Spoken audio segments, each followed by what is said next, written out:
Welcome to the Explainer. All right, let's talk about something that's on a lot of people's minds, your money. Specifically, the cash that's sitting in your bank account and the unsettling fact that it might be losing value every single day. For centuries, the go-to answer for this problem has been gold and silver. But in today's world, how you invest in them is just as critical as why. So today we are doing a deep dive, breaking down the two main paths, holding the real physical metal versus trading it digitally. And stick around, because we're even going to unpack a really advanced strategy for generating monthly income from these ancient assets. Okay, so here's our game plan. First, we're going to tackle the core problem head-on, why the cash in your bank might actually be going backward. Then we'll look at the historical solution, good old precious metals. After that, we'll put physical ownership in a head-to-head matchup with modern digital assets, and I'll explain exactly how those digital things work. Then we get to the fun part, a step-by-step walkthrough of a fascinating strategy for generating cash flow. And finally, we'll bring it all home to help you figure out which approach, if any, fits your own financial mission. All right, let's kick things off with the fundamental reason so many people even start looking at gold and silver. It's this simple, and honestly, kind of scary idea that the money you've saved up might not be as safe as you think it is. You've heard the saying a million times, right? A penny saved is a penny earned. It's practically the first rule of personal finance. But here's the question we need to ask. In today's economy, is that actually true anymore? The sources we're digging into today make a pretty compelling case that a penny saved is, well, it's still a penny, but that penny buys a whole lot less than it used to. This quote from the Wall Street Journal really hits the nail on the head. When central banks crank interest rates down to near zero, it's awesome if you need to borrow money for a house or a car. But what about for you, the saver?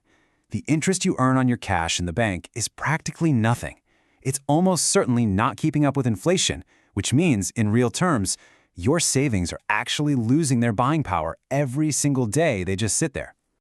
And it's not just about your savings not growing. The dollar itself has been struggling.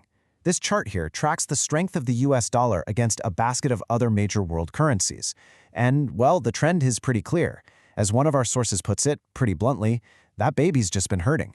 Every time that bar goes down, it means your dollars buy less stuff from the rest of the world. So, if the cash in your bank account is earning peanuts and the dollar itself is on a downward slide, what do? Where do you turn to protect your wealth? Well, for literally thousands of years, the answer has always been real, tangible assets that hold their value over time. Let's dig into why. This brings us to a really important idea called purchasing risk. Now, that sounds like a fancy financial term, but it's a super simple concept. It's just the risk that the dollar in your pocket today won't buy as much stuff tomorrow. Think about it. 20 years ago, a dollar could buy you a lot more gas or coffee or whatever than it can today. You didn't lose the dollar, but you lost its power. And that, right there, is purchasing risk in action.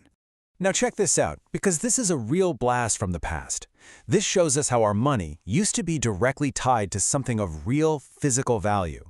This is the text from an old U.S. silver certificate. That piece of paper wasn't just a promise, it was a legal claim. It meant you could literally walk up to the U.S. Treasury and trade that bill for a dollar's worth of actual physical silver. Your money was backed by metal. And I love this analogy from our source material. That old silver certificate was basically like a valet ticket for your car. The paper ticket itself isn't worth anything, right? But what it represents, your actual car, parked safe and sound, is really valuable. It was the same idea. The paper bill was just a receipt, a promise that certified you owned real silver and you could go claim it anytime you wanted. Of course, those days are long gone. You can't just waltz into the Treasury and ask for your silver anymore. But you can absolutely still invest in it.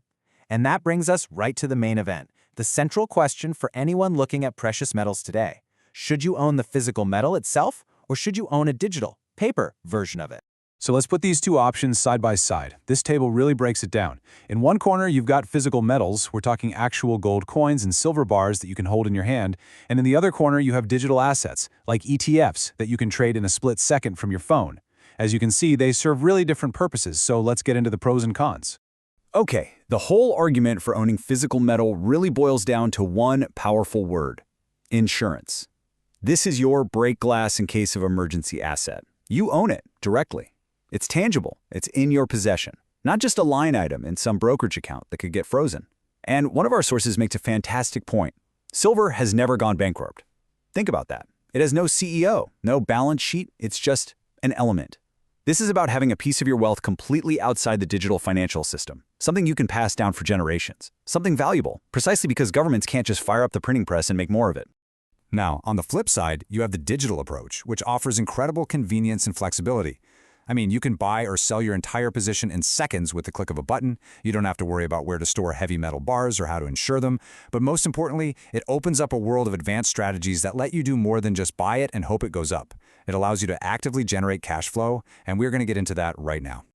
So, when people talk about trading paper gold and silver, what are they usually talking about?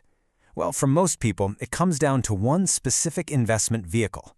So let's get to know the absolute workhorse of the modern metals investor, the exchange-traded fund, or ETF. So what is an ETF?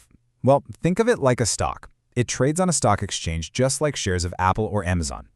Now, the popular silver ETF, which trades under the ticker symbol SLV, is designed to perfectly track the price of silver. How does it do that? Easy. The fund itself owns a gigantic hoard of physical silver bars that are locked away in a super secure vault in London. So when you buy one share of SLV, you're basically buying a claim on about 1 ounce of that silver, but you don't have to deal with any of the storage headaches. It's a liquid digital stand-in for the real thing. Okay, now this is where the digital approach gets really powerful. Instead of just buying an ETF and sitting on it, hoping the price goes up, our source material lays out a strategy to generate active monthly cash flow. You can think of it like being a landlord and collecting rent, but instead of a property, you're renting out your willingness to own silver at a certain price. So here's the play-by-play, based on the source's example. Step 1, you start with cash that you're ready to use. In this case, $41,000. Now, instead of just buying the silver ETF right away, you sell a contract called a put option. What you're doing is getting paid cash today for making a promise to buy the ETF at a set price in the future if it drops to that level. For making that promise, another investor pays you cash right on the spot. That payment is called a premium. And here's the beautiful part, it's yours to keep no matter what happens next. And here's the result. By repeating that process month after month, the investor in the example collected an average of $855 per month in pure cash. And when you do the math, that monthly income against the 41 grand set aside, it comes out to an annualized return of around 24%. Now this is absolutely crucial. That return didn't come from the price of silver going up, it is pure cash flow, generated from the strategy itself. The source material makes such a brilliant comparison here. If you just buy silver, your account balance is going to go up and down with the market. It's a roller coaster. But the premium you collect from selling that option, that's like collecting rent. Once that cash hits your account, it is yours. You never have to give it back. It's a steady income stream that's totally separate from the asset's day-to-day price swings. Okay, so we've covered a ton of ground. We've talked about the why, the problem of the weakening dollar. We've talked about the what, physical versus digital metals, and we've covered the how from just buying and holding to these advanced cash flow strategies. But before you do a single thing, the most important step, as our sources really stress, is to take a step back and ask yourself one simple question. What am I actually trying to accomplish here? Look, the right strategy for your neighbor might be the totally wrong strategy for you.